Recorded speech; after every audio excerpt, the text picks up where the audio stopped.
Guys, आज आप सभी का स्वागत है हमारे ब्रेनी दीदी यूट्यूब प्लेटफॉर्म चैनल पर। तो आज हम देखेंगे 3 मंथ्स की ब्लूप्रिंट, वेटेज और एग्जाम स्ट्रेटेजी जो आपको 95% अप लाने में बहुत हेल्प करेगी बायोलॉजी सब्जेक्ट में।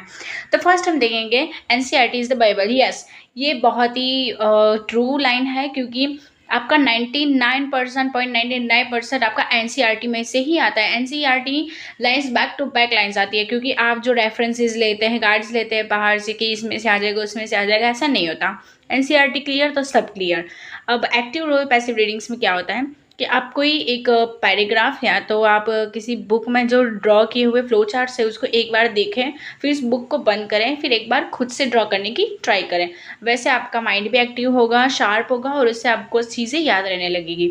अब कंसिस्टेंसी रूल क्या है कि आप 1.5 से 2 घंटे टोटली रोज बायोलॉजी एवरी सिंगल डे आपको पढ़ना है नेक्स्ट 90 डे तक।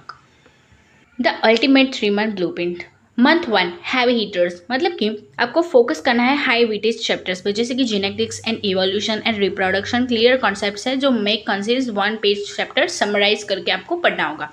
फिर मंथ 2 में क्या होता है, एप्लीकेशंस लाइक टेक, मतलब कि बायोटेक्नोलॉजी, फिर ecology and human health. Dedicate 15 minutes daily specially to practising standard label NCERT diagrams. Yes, आपको डायग्राम्स क्लियर होगा तो सब क्लियर होगा। फिर मंथ 3 में आपको क्या करना है, पीवाईक्यूज, मॉक टेस्ट, वो सब आपको ऑनलाइन भी मिल सकता है। अगर आपको नहीं मिल रहा है तो आप मुझे कमेंट में बता सकते हो, मैं आपको सारे दे दूंगी, ठीक है। पीडीएफ से पीवाईक्यूज आपको जो भी चाहिए वो मैं दे दूंगी। फिर आता है हमारा बायोलॉजी का ब्लूप्रिंट जो 70 मार्क्स टोटल है, जिसमें से जेनेटिक्स और इवोल्यूशन 20 मार्क्स का है, रिप्रोडक्शन 16 मार्क्स का है, बायोटेक्नोलॉजी 12 मार्क्स का है, फिर biology and human welfare 12 marks का है, फिर इकोलॉजी और एनवायरनमेंट 10 मार्क्स का है। आप देख सकते हैं गाइस अपनी स्क्रीन पे, उस हिसाब से आप करिए, ठीक है। अब आता है हाई यील्ड क्वेश्चन कैटेगरीज, जिसमें डायग्राम बेस्ड फ्लो चार्ट्स होते हैं जो a massive chunks of marks come to visual. Yes, आपको डायग्राम्स बेस्ड और फ्लो चार्ट्स आपको करने का इसलिए ज़रूरत है क्योंकि अगर डायग्राम आपका सही होगा तो आपको फुल मार्क्स मिलने के चांसेस 99% हैं। फिर assertions, reasons and case studies. Reasoning और केस स्टडीज मतलब कि CBSE shifting towards based question, focus heavily genetics, crosses and biotech principle for case studies, practice at least 30 air questions per unit. Yes, आपको 30 air questions per unit according to case studies करनी है, ठीक है।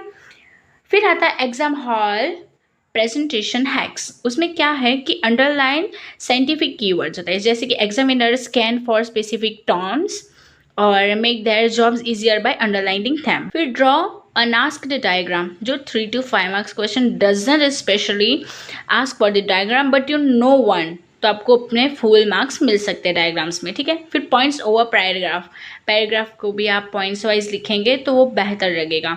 फिर 15 minute rule क्या होता है कि आपको सबसे पहले तो क्वेश्चन चूज करना पड़ता है कि आप कौन सा पहले लिखने वाले हो, उसमें से ऊपर नीचे मत करना, जो है उसके नीचे ही सेम टू सेम लिखना, ठीक है। तो guys, ready to score 95% plus? तो tell me in the comments which unit do you find the hardest. जो भी चीज़ आपको हार्ड लगती थी आपकी ब्रेनी दीदी उसको इजी करके समझा देगी। आपको यूनिट्स चाहिए, आपको कोई मटेरियल चाहिए मुझसे, तो भी आप मुझे बता देते, मैं फ्री ऑफ कॉस्ट आपको दे दूंगी। So thank you guys.